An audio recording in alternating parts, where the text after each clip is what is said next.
কাশ্মীরে বন্দুকধারীদের হামলায় ২৬ জন নিহত হওয়ার জেরে ২৩ এপ্রিল সিন্ধু পানি চুক্তি স্থগিত সহ পাকিস্তানের বিরুদ্ধে ৫টি পদক্ষেপ নিয়েছিল ভারত। এর জেরে পাকিস্তানের জাতীয় নিরাপত্তা কমিটির বৈঠকে তার পাল্টায় নেওয়া হয়েছে বেশ কয়েকটি সিদ্ধান্ত।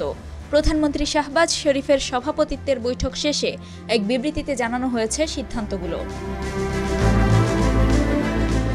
বিবৃতিতে বলা হয়েছে, পাকিস্তান কঠোরভাবে নাকচ করছে ভারতের সিন্ধু পানি চুক্তি স্থগিতের ঘোষণা। পাকিস্তান বলেছে, এই চুক্তি বিশ্ব ব্যাংকের মধ্যস্থতায় হওয়া একটি বাধ্যবাধকতামূলক আন্তর্জাতিক চুক্তি। এককভাবে এটি স্থগিতের কোনো বিধান নেই। যে কোনো মূল্যে রক্ষা করা হবে এই পানি পাওয়ার বিষয়টি। সিন্ধু চুক্তি অনুযায়ী পাকিস্তান যে পানি পাবে তার প্রবাহ বন্ধ বা অন্যদিকে নেওয়ার যে কোনো চেষ্টা এবং ভাটি অঞ্চলের অধিকার ক্ষুণ্ণ করার চেষ্টা যুদ্ধের শামিল বলে বিবেচনা করা হবে। জাতীয় ক্ষমতার সর্বোচ্চ পর্যায় থেকে এর জবাব দেওয়া হবে পূর্ণ শক্তি ব্যবহার করে। বৈঠকের সবচেয়ে তাৎপর্যপূর্ণ সিদ্ধান্ত হল ১৯৭২ সালের সিমলা চুক্তি স্থগিত এবং ওয়াঘা সীমান্ত পথ বন্ধ ঘোষণা। বিবৃতিতে বলা হয়, ভারতের পক্ষ থেকে সন্ত্রাসবাদ উস্কে দেওয়া, সীমান্তবর্তী হত্যা এবং আন্তর্জাতিক আইন লঙ্ঘনের প্রবণতা বন্ধ না হওয়া পর্যন্ত পাকিস্তান ভারতের সঙ্গে সমস্ত দ্বিপক্ষীয় চুক্তি স্থগিত রাখার অধিকার রাখে। এছাড়া ৩০ এপ্রিলের মধ্যে বৈধভাবে সীমান্ত দিয়ে প্রবেশ করা যাত্রীদের ফেরত যাওয়ার নির্দেশ দেওয়া হয়েছে।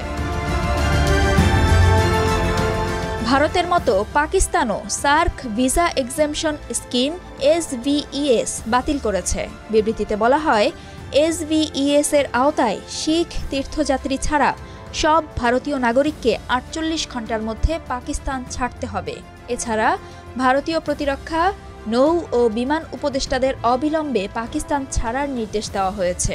তাদের সহকারী কর্মকর্তাদেরও ফেরত পাঠানো হবে। ৩০ এপ্রিল থেকে ইসলামাবাদে ভারতীয় হাই কমিশনের কর্মকর্তাদের সংখ্যা ৩০-এ নামিয়ে আনা হবে। পাকিস্তান ঘোষণা করেছে, ভারতীয় মালিকানাধীন বা পরিচালিত সব এয়ারলাইন্সের জন্য তাদের আকাশপথ বন্ধ করা হয়েছে। এছাড়া ভারতের সঙ্গে প্রত্যক্ষ বা তৃতীয় দেশের মাধ্যমে সব ধরনের বাণিজ্য স্থগিত করা হয়েছে। শাহবাজ শরীফের কার্যালয়ের বিবৃতিতে আরও বলা হয়েছে, ২০১৯ সালের ফেব্রুয়ারিতে ভারতের আগ্রাসনের পর পাকিস্তান যেভাবে দৃঢ় প্রতিক্রিয়া দেখিয়েছিল, এবারও তেমন প্রতিক্রিয়া দেখাতে তার সেনাবাহিনী সম্পূর্ণভাবে প্রস্তুত।